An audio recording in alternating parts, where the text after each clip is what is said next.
Good evening. Well, that was very feeble. Good evening. Good evening. All right, much better. Thank you. And thank you for the opportunity to work with you this evening on the role of leadership, narrative, and the role of narrative in organizing, what I call public narrative, story of self, story of us, story of now. Our goals for this evening, first is to introduce the leadership practice of public narrative, learn something about how it works. We'll observe models, and then actually learn how to do it and how to coach it. And that's what that's our plan. Now, this approach to public narrative is based on an approach to leadership. And so I want to be explicit about that to begin with, because leadership is one of those words that can mean many, many things. The approach that I take is rooted in three questions posed by a first century Jerusalem scholar, Rabbi Hillel, who, when asked, how do I figure out what to do in the world, responded with three questions to ask yourself. And the first question was, if I am not for myself, who will be for me? Not a selfish question, but a self-regarding question. In other words, if you presume to take responsibility for leadership, you better be clear about what's in it for you, what you expect from it, what you bring to it, and what it's about. But the second question he says to ask yourself is, if I am for myself alone, what am I? Because to be a who and not a what is to recognize that we exist in this world in relationship with others. And our capacity to realize our objectives is inextricably wrapped up with the capacity of others to realize theirs. And finally, he says, ask yourself, if not now, when? I don't think it's advice to jump off a bridge. It is a caution against what Jane Addams described as the snare of preparation. Just another year of strategic planning, and finally we'll have the perfect plan, and then we'll do it, and the world will totally conform to our plan. Is that what happens? No, I've never seen it happen. Or, I just need another degree, and finally I'll be ready to face the world. Well, some of that around here. The point is that the point of this is that rarely can we learn to do well what we hope to do until we actually begin to do it. In other words, understanding flows from action. It does not precede it. And we can get stuck wanting to have the perfect plan, but of course, that's not how the world works. So for me, leadership is about the interaction of these three elements: self, other, and action. And it's also important that that Hillel is not the answer man. These are questions, and questions that he poses. And it's appropriate because if you think about what the domain of leadership is it your experience that when everything is going great, people are all excited about, oh, let's go tell the leadership so we can thank them? When do people say, who's in charge here? Yeah, it's a problem, right? And so it's understanding the domain of leadership is not certainty, it's uncertainty. It's the ambiguous, it's the contradictory, it's the problems. That's when the adaptive capacity for leadership really matters. And that's pretty challenging in itself, because you sort of ask yourself certain questions. Do I have the skills I need to deal with this new challenge, a challenge to the hands? Can I use my resources in new ways to achieve my purposes? A strategic challenge to the head. And then there's the question of where do I get the courage, the hopefulness? How do I inspire the courage and hopefulness in others to take the risks involved in actually dealing with serious challenges? And that's a challenge to the heart. So it's a way of thinking of leadership in a head, hands, heart way. And this evening we're going to focus particularly on the heart dimension. So much work on leadership is done on the head and hands, that we do strategy and skills, but we forget about the motivational component, which is in many ways more foundational to the whole thing. So the definition of leadership that we're going to use is that it's about accepting responsibility for enabling others to achieve shared purpose under conditions of uncertainty. So this is not an idea of leadership as diva, right? or leadership as sun, and if you get close, you get warm or you get heat or burned or whatever happens when you get too close. It's not that. It is leadership as a form of social interaction around shared purpose under conditions of uncertainty, and that's how we're going to approach it. Now, organizing is a particular form of leadership that begins by asking the question, who are my people? Who is my constituency? Who is my community? Who are the people with whom I'm engaging in a leadership relationship? Because it's a relational understanding of leadership. It's not leadership as performance, it's leadership as relationship, as engagement. And what are the problems that they face from their lived experience, from their perspective? What is the change they need? And thirdly, how can I work with them to enable them to turn their resources into the power they need to achieve that change? And so it is based on the idea of constituency. So this is not providing services to grateful clients. This is not marketing products to customers who will pay for those products. It's about enabling people to come together and form a constituency, which comes from the Latin constare, which means to stand together. To bring people together, to stand together, learn together, decide together, act together, and win together. So that's what organizing is about. And the way in which we come to invite people to learning the fundamental practices involved in organizing is this. In order to work with a constituency to turn its resources into the power it needs to achieve its goals, there's 5 practices on which we focus.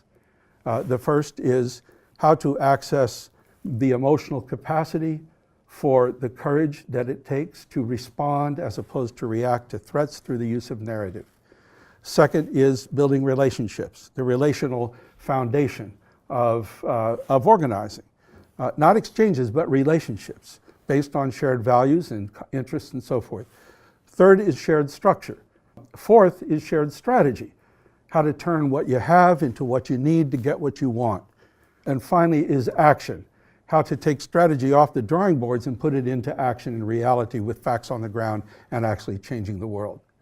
So tonight, what we're going to focus on is the first of those practices, the power of shared story. Now, that's a bicycle. What's it doing there? You know, how you learn practice. How many people have learned how to ride a bicycle? Did you learn by studying bicycleology? or social media? Or somebody did a great video? What'd you have to do? Now what's the first thing that happened? All right, that was your moment of truth. Then you went home, went to bed, or you found the courage to get back up on the bike, knowing that you were going to keep falling for a while because it's the only way you can learn to keep your balance, isn't it? And in my experience, that's how we learn any practice. We got to find the courage to get on the bike, knowing we're going to fall for a while in order to begin to keep our practice. And so the pedagogy that we take in teaching these practices is to explain, to model, then practice, and then debrief, so that the whole picture, the conceptual, but also the practical, is there. And it's really an exercise in what Carol Dweck calls growth mindset as opposed to fixed mindset. When she teaches about fixed mindset, she says it's when we experience a critical feedback on our performance, on what we're doing, as a judgment of us as a person, like you are smart or you are dumb. That's what she calls fixed mindset, and we tend to respond very defensively. But if we receive critical feedback on what we're doing on performance as data about what we have to learn, that's what she calls growth mindset. And so getting into a growth mindset is essential for learning any kind of skills and practices, so we can receive affirmation but also critique as data on the learning that we need to do. It's also in the Zen tradition, it's called shoshin, approaching things with a beginner's mind, a fresh mind, free of assumptions, engaging and ready to learn. Now, And what we will be doing, I should say, is that at the conclusion of this session, well, no, in the later part of this session, we'll get about as close to practice as we can. And for those who, well, and then afterwards, after we finish this video part, then we'll have some practice right here, right now, tonight. Because my sense is that unless people try this, you don't get it. It just doesn't work. So we're going to do that. Now, why public narrative? So these three questions that form the basis of public narrative, got to remember to do that. These three questions that form the basis of public narrative were sure not invented at the Kennedy School, not even at Harvard, shocking as that might be. That's supposed to be funny, but I guess. But actually, the first time that I've come across them are in the book of Exodus, chapter 8. Moses, I've always been interested in Moses' character because he's a Jew who's an Egyptian. He's of the oppressed, but raised in the house of the oppressor. And when he realizes that complex identity, all the tensions in that, he has a hard time handling it. He kills somebody, his rage takes over. Then he goes off into the desert, which is where you go in the Bible to figure stuff out. And he finds a spouse, and he finds a father-in-law, and he finds a job, and he becomes a shepherd. And one day he's walking his sheep along the road, and he sees a glow off the side of the road. And he's a curious fellow, so he steps off the road to see what this is, and he sees it's a bush, and this bush is burning, and it's not consumed. And that's where he hears the voice, Moses, or Moses. It's unclear. There's some theological contention about exactly what the tone of the voice was. You are called to free your people. And for those familiar with the text, what's his reaction? What's his reaction? Sign me up? No, why me? You got the wrong guy. I can't even give a speech, right? I have a speech impediment. You got the wrong guy. And then wait a second, who are you? And who are these people? And third question, couldn't this wait a little bit? And that's when God negotiates with him a staff, and his brother's going to help. And so the point is that these three questions have been around for a long time. And I've yet to find a cultural context in where people don't ask themselves these questions. Now, they have different answers, but the questions are fundamental. The first time I asked myself these questions seriously was in 1964, when I'd finished my third year here at Harvard and volunteered for the Mississippi Summer Project. And the Mississippi Summer Project was an effort to support the work of African-American organizers in Mississippi, the most racist state in the country at the time, and in challenging the barriers of segregation, political rights, and so forth. But organizers black organizers in Mississippi found they'd either wind up beaten or in jail or worse. And so the idea was to try to bring people who the law did cover to Mississippi in the hope of bringing the law to Mississippi. And so that's why many of us from the North were recruited to go and join in this effort. And we were in a training session in Oxford, Ohio, about 300 of us, the night before it was time to go.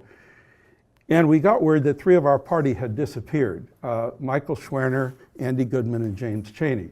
They had gone down a week before, went to Meridian, Mississippi, been sent to Philadelphia, Mississippi to investigate the burning of a black church where civil rights activity had been going on, and they hadn't been heard from since.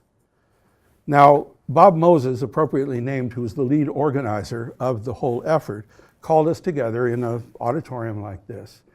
And he was a soft-spoken guy, and he delivered this news. He says that, our 3 brothers have disappeared. We don't know what happened, but we think we do know what happened. We think they're gone. And sure enough, 2 months later, their bullet-riddled, beaten bodies were found buried in a dirt levee where the Ku Klux Klan had taken them after the sheriffs turned them over to them. Now, we didn't know that at the time. But Bob said, look, I can't take whole responsibility for this. I would like to tell you just go home, forget it. But I need you to go. And so everybody here's got to decide. You decide not to go, that's fine, that's no shame. But I need you to go. Well, that's one of those moments that you sink into your seat, and it was utter silence in that room. And you begin to think, what the hell am I doing here? Is this what I'm, angled for? No. So I began to reflect my own experience. My father was a rabbi. We lived in Germany for 3 years after the Second World War. And as a child, I met people whose lives had been shattered by the horror of the Holocaust. trying to find hope somewhere. But my parents interpreted it to me as not being simply about anti-Semitism, but about racism, and that racism kills. You turn people into objects, anything can happen. Anything you can do it, anything. As a rabbi's kid, I don't know if there's any preacher's kids here or whatever. Oh, there's one. What kind? Protestant. What kind of Protestant? Huh? My dad's a pastor. Of what denomination? Episcopal. Episcopal. All right, good. Yeah, thank you. No, we got it. You have to go to all the stuff. You know, you have to show up at all the things, you know, the services and all that. You're also supposed to be perfect, which is a different set of issues that we're not going to get into right now.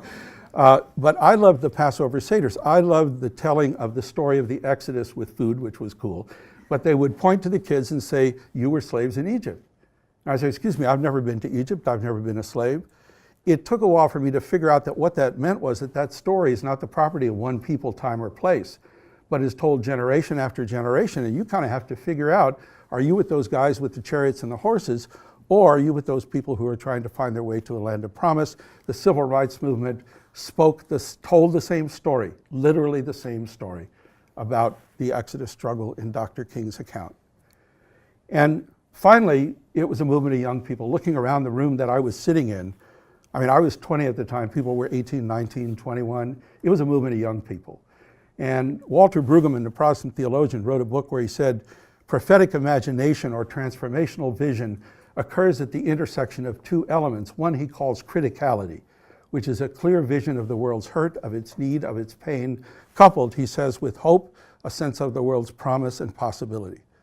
And young people come of age with a critical eye on the world. They find in almost of necessity hopeful hearts. And so for many of us, that's what drew us to the civil rights movement. So as we're sitting there in the room, a young woman named Jean Wheeler stood up in the back and she began to sing. They say that freedom is a constant struggle. They say freedom is a constant struggle. Oh Lord, we struggled so long, we must be free. They say that freedom is a constant dying. We've died too long, we must be free. And as she stood up and began to walk out of the room, everyone filed in behind her. And the next day, everyone went to Mississippi. Now, that was a life-changing moment for me, because encountering Mississippi was to, with all due respect to Harvard, where my education about race, power, and politics began in America. And it was very clear that the inequalities were so clear, but it was also clear that bringing a few medical supplies or books wouldn't change very much. That's when we began to learn the difference between charity and justice. Charity says, what's wrong? Let me help. Justice says, why is it happening? Let me change it. And when you begin to ask those questions, you make people uncomfortable, because you begin to discover that these people don't have over here enough because these people over here have too much. And so then you are in a struggle. And it's a struggle to figure out how people can turn their resources into the power they need to change things. That's what organizing is about. And the civil rights movement discovered it in the Montgomery bus boycott, when people realized that they could use their feet to walk to work instead of getting on the bus. And by doing it long enough for a year, they could turn individual dependency on the bus company into collective power. When I was doing organizing, there was always we were always focused on strategy, because we were always David trying to deal with Goliath. And so when you don't have the resources Goliath has, you have to be more resourceful. You have to be smarter, you have to be more creative, you have to be more committed. So strategy was very, very important. But you can have a great strategy and nobody shows up, and guess what? You don't have such a great strategy if people are afraid and divided. So there was always this second dimension of motivation that was equally, if not more important. Values are not intellectual ideas, they are what actually moves us to act. St. Augustine said it's one thing to know the good, that's fine, but loving it is what enables action upon it. So knowledge does not equal action. And so the emotional dimension is really where the whole work of values is. And if we're going to talk about values, then we have to come up with a way to communicate about emotional content. You know, we have over here the whole side of logical arguments and so forth. It's very good on cognition. Doesn't do so much on why we care, why others care. One of the languages through which we communicate information about values is narrative. And that's what we're going to be exploring a little more specifically. But the significance of emotion for leadership right here is, well, most of the time we're on autopilot. We operate out of habit most of the time, right? And, so I'm driving, and it's very efficient because otherwise I'd have to learn how to, relearn my car every time I get in it. So I'm driving along, I'm on autopilot, everything's fine. Truck pulls out, I stay on autopilot, not so good. So our brains have developed what's called a surveillance system to detect anomaly, surprise, the unexpected. So my brain detects the truck and it's going truck, truck, truck, and I experience that anxiety, and it's a good thing, that anxiety, because it calls my attention to the fact that habit will not do. So that's helpful. Sometimes the leadership challenge we face is to, this is going to sound weird, is to create anxiety. In other words, to find a way to counter the inertia and apathy that goes with habit with counter emotional capacity. Urgency is one. The deadline. It's got to happen now. I have a decision to make about my whole future, but tomorrow I have a problem set. What do I work on tonight? Problem set. Urgency will always displace the important. One of the challenges is to connect the urgent and important, and that's a big challenge the climate change movement has faced for some time, is how to make something so important urgent enough that we experience its urgency. Another is anger, and by anger I don't mean rage, but I do mean outrage. I mean the sort of thing we're experiencing daily every time you turn on the news and you hear what the latest Trumpification or whatever you want to call it is, frankly.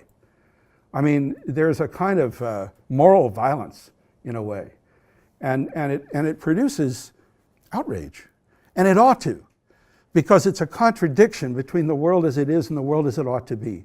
And that tension can be powerfully creative of action. And that's what I'm talking about when I'm talking about anger. That tension that becomes a resource for courage and for action.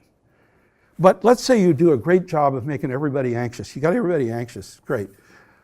What's the default from anxiety? You're feeling very anxious, so then what does that easily turn into? You betcha. You betcha. The old fight, flight, or freeze and hope it doesn't notice you, whatever it is, and goes by, right?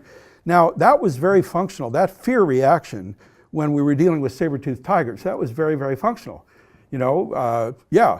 Fight, probably not. Flight, most likely. Freeze, maybe. Now, but once we started to live in communities with other people, to react to every unexpected event, every surprise, every potentially threatening event with fear becomes profoundly counterproductive. So we began to learn ways to access the emotional capacity to respond as opposed to react.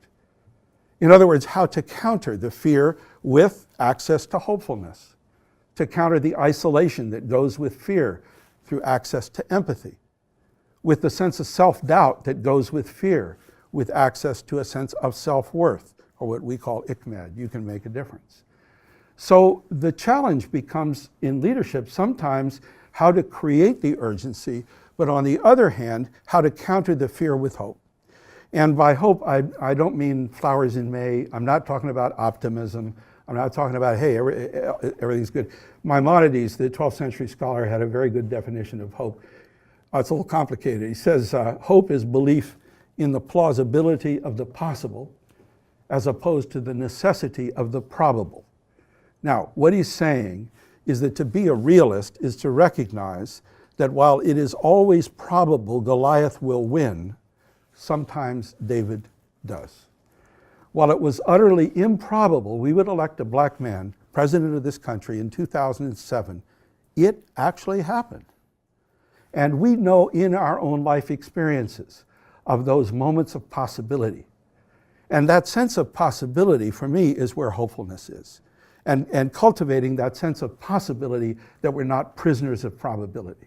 And of course then empathy, or call it love, to counter the isolation and the sense of self-worth. So now what does this have to do with narrative? Well, let me tell you. So all stories have three elements. They have a character, a plot, and a moral.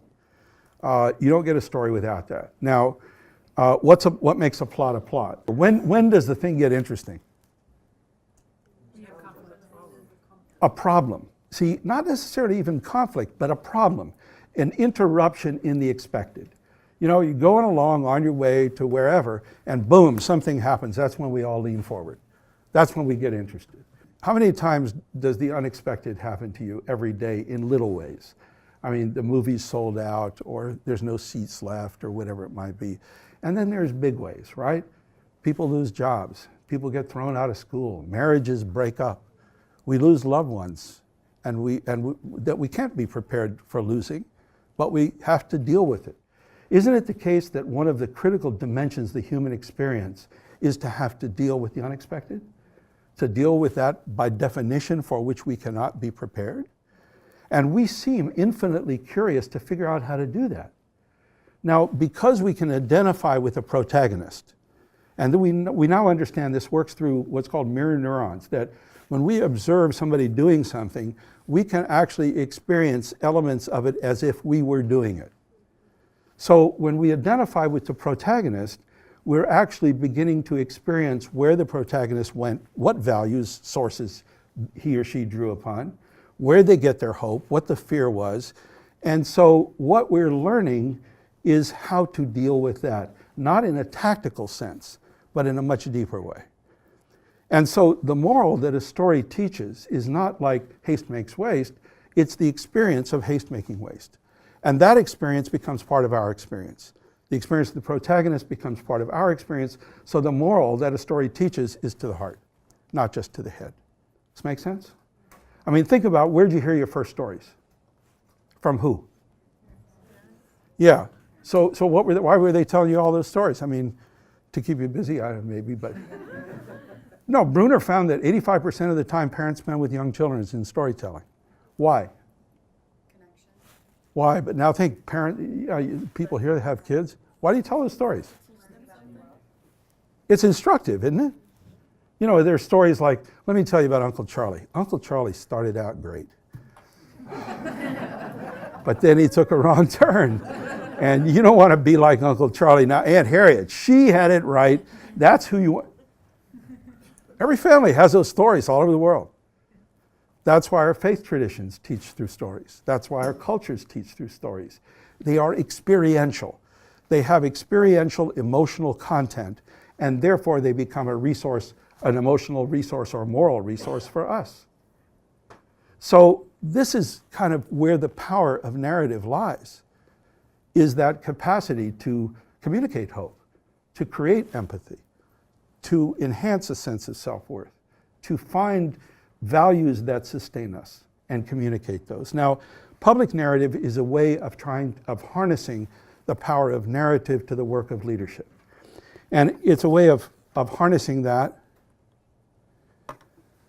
first through what we call a story of self. And the story of self it draws on moments of experience, because the core element, the basic unit of narrative is the moment. It's a moment of experience. I don't know if people saw the Democratic convention last summer, and Michelle Obama and Hillary Clinton. Michelle Obama speaks entirely in narrative moments. You know, the thing with the black cars and the guys with guns, and she's talking to Barack about what are we going to do, or waking up in the White House, a house built by slaves. Every one is a moment. Hillary couldn't share moments. And so we couldn't get the emotional content of what was going on. So the moment is the core unit. So a story of self is about reflecting on moments through which you learned what you care for and where you get your hope. What your values, where did your values come from? You know, and it's not like this thing about like, well, I always knew that I wanted to be a nuclear physicist. Oh, you came out of the womb with a little atom sign here or something. No, it's experience teaches us that. But it's accessing those experiences to be able to communicate to others why we're called to what we're called to do, why I'm here trying to exercise leadership. What got me here? A story of us is about how to use shared experience to bring alive shared values in those whom you hope to call to collective action. It's not a categorical us like everybody with green hair. It's an experiential us of shared experience. And the story of now is how to use narrative to make real a challenge, an urgent challenge to those values that requires hopeful action now and a pathway to that action. So that's the self, the us, the now, and how they all work together. So it's not just a story of self. So what we're going to do here is take a look at an example. And this is James Croft, who was a student in the public narrative class about 4 years ago. And the final assignment in that class is students record a 5-minute public narrative that includes their self, their us, now. It's called a linked narrative, a complete public narrative. So when you take a look at this, see if you can tell when is he telling a story of self, when is he telling a story of us, when is he telling a story of now. That's number one. Second, ask yourself why he chooses the moments that he chooses around which to build the arc of this story, okay? The specific moments of challenge, choice, outcome. Those are kind of the moments. Third, why the details? Why the details? And fourth, what are the values then that are experienced or communicated through the story? Let's take a look. 6.12 seconds. That's about how long it takes to fall 604 feet. And 604 feet is about how far Tyler Clementi fell after he jumped off the George Washington Bridge. Now, as we know, he took his own life because live video footage of him having a romantic encounter with another man was streamed live on the internet by his college roommate. Just one of a very long list of young people who have taken their lives because of anti-LGBT bullying in the past few weeks. Now, I never experienced anything like what Tyler went through when I was at school, but I was bullied for being gay. You see, when I was a kid, I was a ballet dancer. And every week I squeezed into a leotard and blue shiny hot pants. It was quite an outfit. And I spent an evening practicing demi-pieds and pirouettes. And I loved it. I loved the discipline. The music played on the old piano, the feel of the wood beneath my feet. I even secretly quite liked the outfit. But my schoolmates and some of my teachers didn't like ballet as much as I did. And one of my teachers, a PE teacher, used to make fun of me. He used to say how girly I was, how dancing is not something that boys should do. I remember the sneer on his face as I walked past, and I remember that he was the first person to call me a fag, which at 7 years old, I didn't really understand. I remember in high school how gay was only ever used as a term of abuse. And I remember one cold morning sitting in assembly while the principal intoned, "Homosexuals deserve our pity and our prayers." And I sat among hundreds of other boys thinking I was all alone in the world and that I was the only one who had this problem.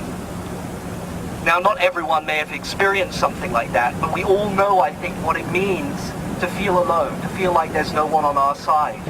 Perhaps you were too tall and the short kids made fun of you. Or perhaps you were too short and you got it from the taller ones. Or perhaps you were too smart or too dumb, or from the wrong side of town, or the wrong race. We all know, I think, even if just for a moment, what it feels like to think that there's no one on your side, to think that no one has your back. And all of us, if there are young people in our lives that we care about, can agree that we don't want this to happen to them. Imagine, if you can, what it must be like to come home and see a strange shape hanging from a tree in your backyard, twisting in the wind, the creak of the branch as it bends beneath the weight, and that feeling in your gut as you get closer and you realize what it is hanging there, who it is, who it was. Because that was Seth Walsh, 13, who hung himself from a tree in his backyard. It was Billy Lucas, who hung himself at his grandmother's house. And it was Raymond Chase, who hung himself in his dorm. And it could have been your brother, your sister, your son, your daughter, or your friend. It could have been one of us. So I know, I only came out in March this year, after 10 years after I first told my parents that I thought I was gay. And in those 10 years, I lost a lot of opportunities to make a difference. I was a high school teacher, and every day I wasn't out was a day I deprived the gay student of a positive role model. And I'm not willing to waste any more time. I have to act now. We have to act now. Because it isn't enough to let these things happen and then mourn them afterwards. We need to catch these kids before they jump. And there is something we can do to help as a start. Journalist Dan Savage has started a campaign, the It Gets Better campaign, to send messages of hope to teenagers who are being bullied because they're gay or for whatever reason, that they should have hope for their future, that they do have something to live for. And I think that if we made such a video, as Harvard students with glittering careers ahead of us and sparkling degrees, then we could make a difference. So we need people to hold a camera, to share their stories, to do editing and sound, to stand in a big group and say it gets better. No contribution is too small. And if you want to get involved and you're an undergraduate, talk to Tevin here. Do you mind waving? Oh, hi. And he'll tell you how to get involved. And if you're a graduate student, or if you just want to come along, from 5 to 7 p.m. in the Elliott Lyman Room in Longfellow Hall at the Education Schools campus, stand up and say, we're standing with these kids. We've got your back. Let's catch them before they jump. Thank you.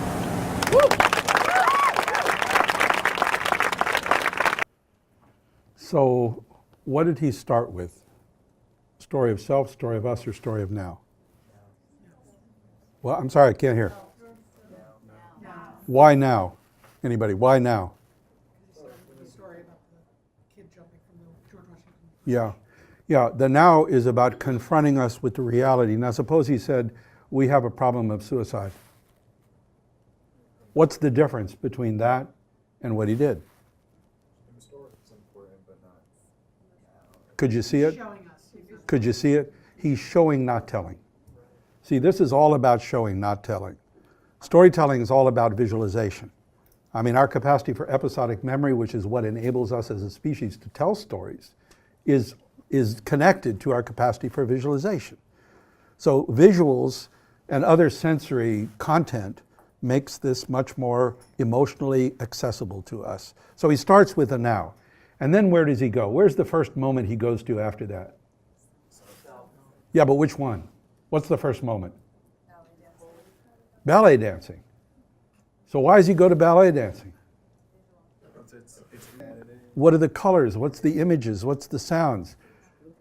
Do you get a sense of joyfulness in that? See, he's not going to be an iconic victim. See, he's going to be a person who is capable of joy, capable of celebration, capable of beauty. So that's where he takes us first, with all those images of color and so forth. So then what's the next moment? Not yet. What's the next moment? The teacher being bullied. All right, the gym teacher, right? Okay, how does that make you feel, that moment? Sad or angry? Yeah, certainly. I mean, and again, can you imagine it? Can you picture it? And then what's the third moment he goes to? What's the next one? The principal comes out, he's in with all these kids, and the principal comes out and he begins to feel like totally isolated and cut off. So he starts with a kind of joyful moment, and then he has these two moments of contrast. You begin to understand why he cares about this issue, experientially, not through some philosophical argument. But then where does he go after that? Well, but so what story is he going to? So how does he get to a story of us? What have we all felt? A sense of isolation. Isolation. See, it's very interesting what he's doing there, because he's taking what could be a very narrow issue and turning it into an experience broadly accessible. And so we begin to understand not the whole content of it, but we begin to experience some capacity for empathy in terms of what he's talking about.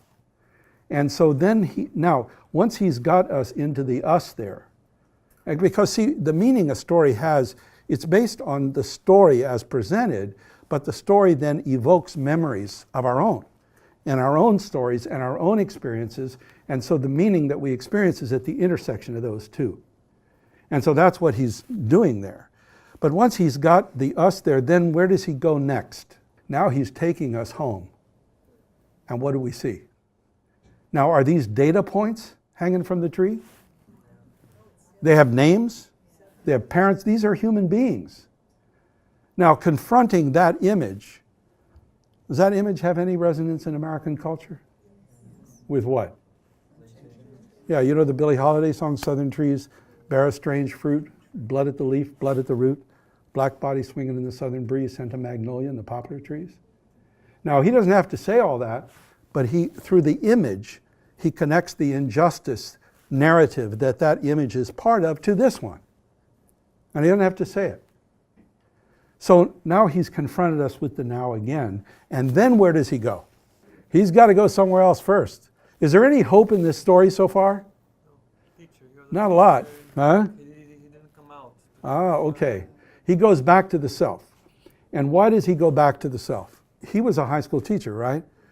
Now, you know, think about this for a minute. Like, leaders are supposed to be invulnerable, right? Aren't leaders supposed to be perfect? They never make mistakes. They're always strong.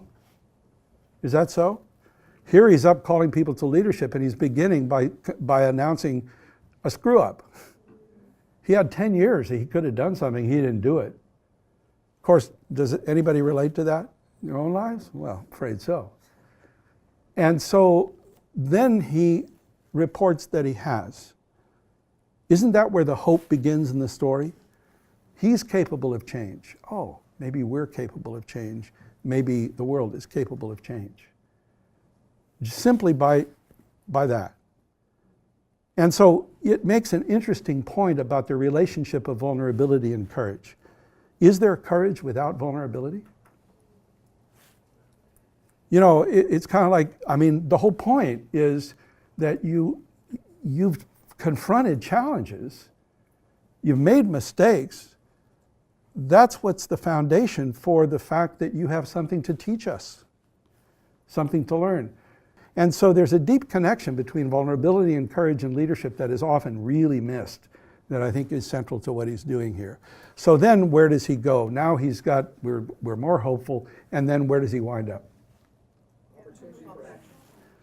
Yeah, and is it the most world-shattering action? No. So what is hopeful about it? It's feasible. Huh? It's feasible. It's feasible. What else? It's something this specific group can do. Something this group can do, and what else? Speaks directly to the problem. Speaks directly to the problem, and it can be a beginning, not an end. I mean, see, what's really important is that it is the opposite of this would be to say, okay, everybody go forth and be kind to gay people. Hey, a lot of calls to action end with that, or the equivalent. I mean, I'm making fun of it, but the equivalent. So go forth and be a good person. Well, that's not leadership. That's not strategy. That's exhortation.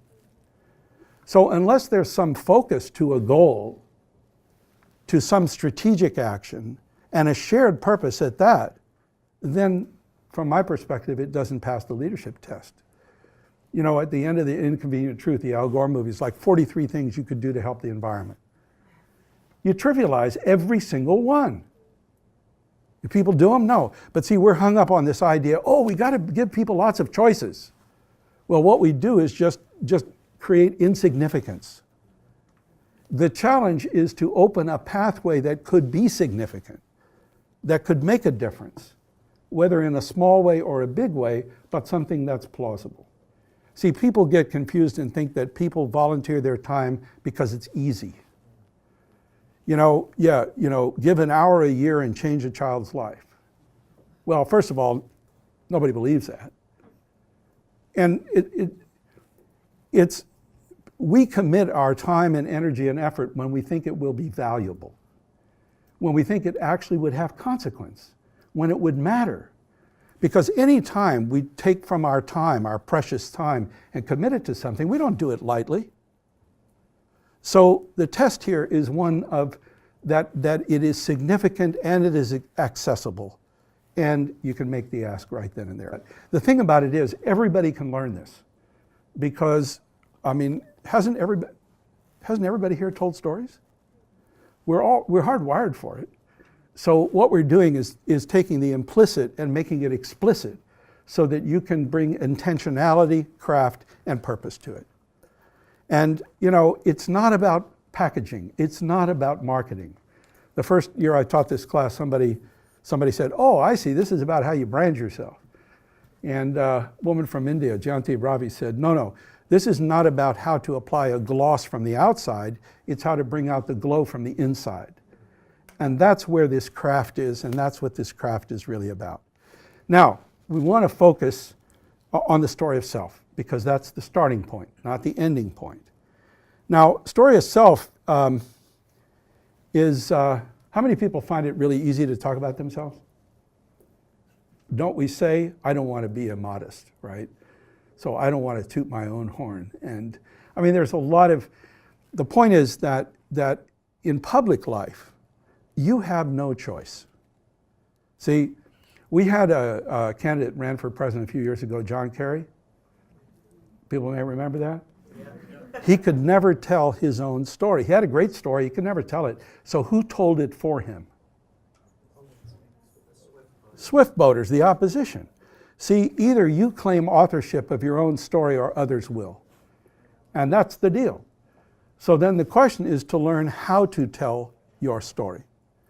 And it's a matter of drawing on those moments and experiences that you can share, that others can begin to see you and establish. It's not resume, you know, it's not titles, it's experiences. So people can get you. See, in a story of us, you're trying to get them to get each other. In a story of now, it's about getting the urgent moment. But in the story of self, it's about getting you. Why you're here doing this, what you care about.